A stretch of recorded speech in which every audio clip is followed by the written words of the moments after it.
How's it going, everybody? It is Taco Tuesday here, bringing you an extra base build. So, this base build wasn't actually supposed to come out today, but thank you to our veterans, I will be having a extra base build on top of the one coming out Sunday. Once again, thank you veterans for serving our country, but anyways, there's our cupboard, so let's move on to the next floor. As you see, we are using an elevated foundation strategy, which therefore we are not using any double layers, so this base will easily be able to be done on a higher pop server as a solo player. So here in these chests are a little bit of ammo and your weapons. So let's say somebody's camping your door. Pow pow pow, they are dead. So this works really well because they won't expect you coming from that angle because they don't know it has elevated foundations. So that works really well for any door campers that are trying to harass you or anything. So let's go on to this room. So this room has actually a split floor plan, so we're going to start with starting with the bottom, we have a little bit of pickaxes, then we have some miscellaneous tools, and next to that we have food, and off to the left we have hatchets. So yeah, if you wanted to go farm, there's a little quick access to a little bit of tools. So here, bedrooms, I like the bedrooms a lot because they're small and it looks kind of cool. So here in this bedroom we have a lantern, a sleeping bag, and a small chest. So I have the small chest here just in case you wanted to prevent your friend from taking your loot or something. Yeah, if you want to be that type of person, you can do that. So here, I will show you in a second that if you kill yourself, or if I kill myself, and I respawn in my bag, you'll be able to respawn in this bag without any glitches. Because there you go, there is my body, so this will work perfect. Unless you're using the actual metal bed, then you might have an issue then, because the metal bed is a little taller than the sleeping bag, so yeah. On top of that, or on the second half of this first floor, we have a wood chest and an unsmelted metals chest. So if you couldn't put the two together, this will be a furnace room. So let's grab a little metal, and let's go into this furnace room.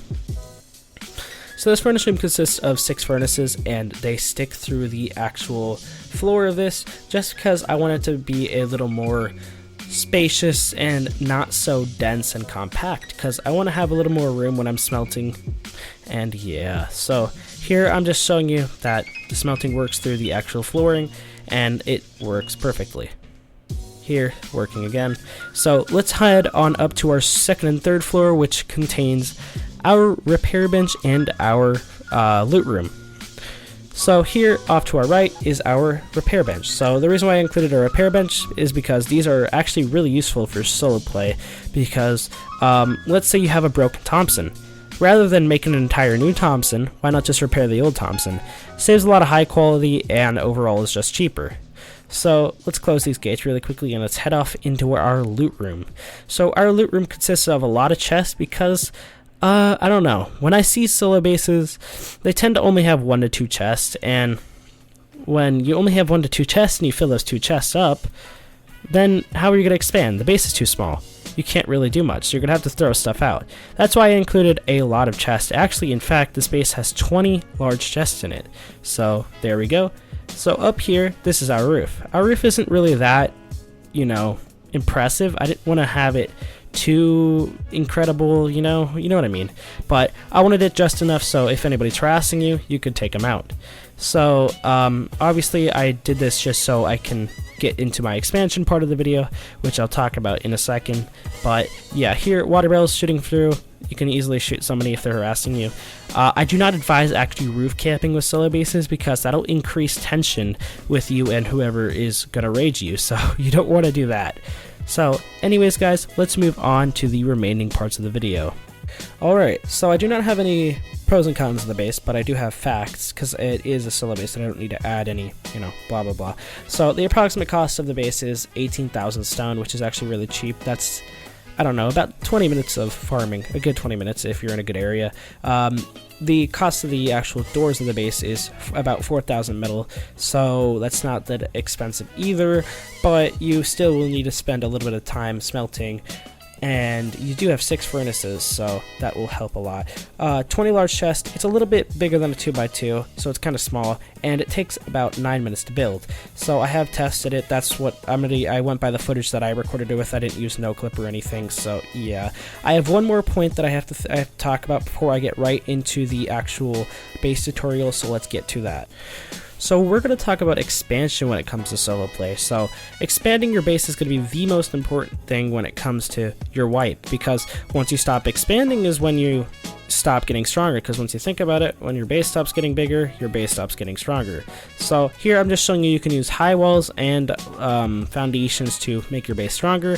With the new implementation of the component system, high walls are now more achievable for solo players and smaller groups. So to start a wipe, and you have a little bit of resources, and you found a spot you wanted to build in. So find the nearest rock and place a chest in it. Whether or not you have a code lock, it doesn't matter, but if you have a code lock, be sure to put the code lock on that puppy, because when you place your chest in here with the code lock on it, they really can't do much to it other than use explosives and a flamethrower on it. So it'll act as a alternate to like a 1x1 per se. Like it'll be an alternate to a starter base. So this is a good alternate because it really doesn't cost much stone, and you don't have to worry about getting a door up on it.